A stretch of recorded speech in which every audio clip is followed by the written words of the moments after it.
In lesson 8.2, we are going to learn a new integration technique called integration by parts. This is actually the last integration technique we're going to learn this year. It's very bittersweet. I know you're all very sad.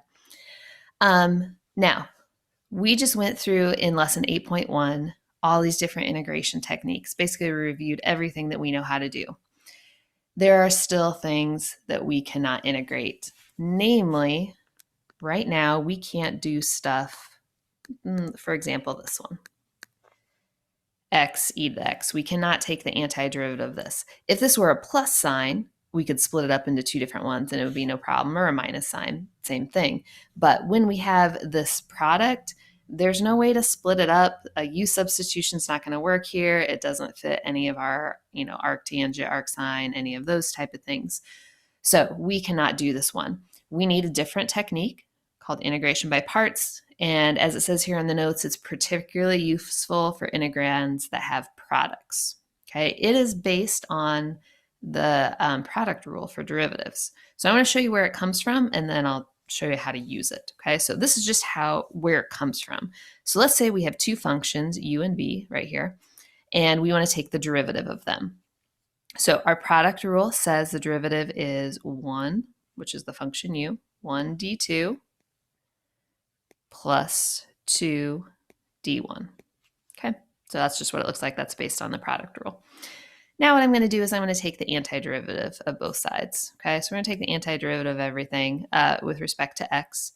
Now, this is derivative, antiderivative. These are just going to cancel each other out. So we get uv equals u. I'm just going to change that. Instead of v prime, I'm going to write it as dv plus, and then same thing here. Instead of u prime, I'm going to write it as du.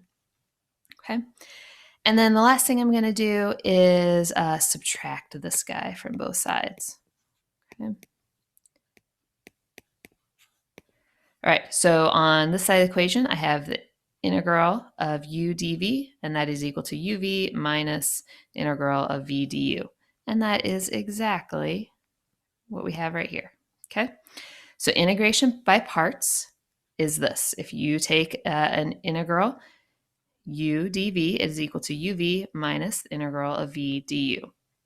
So what that means is, I want you to look at this part, okay? That part is this part. If we want to solve that thing, we are going to use uv minus integral v du. What we have to decide is, from this side, we need to split it up into a u and a dv. Okay, so we might pick maybe this part is going to be the u, maybe this part's going to be the dv, and then once we have that, we'll be able to go to the right side of the equation and actually plug it all in. Okay, that's where we're heading with it. I will absolutely show you an example of this, but this is the piece that you need to know. Let's get some pink in here. Okay, this is the piece. All right, so let's do a problem. And we're going to actually do that problem. Oh, but first I have a couple tips. Picking the u and the dv are the critical part of this. So some suggestions for this.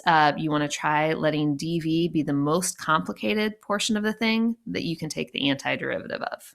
Okay, this is kind of a key thing when I'm thinking about it. Try letting u be the portion of the derivative that when you take the derivative of it, it gets simpler.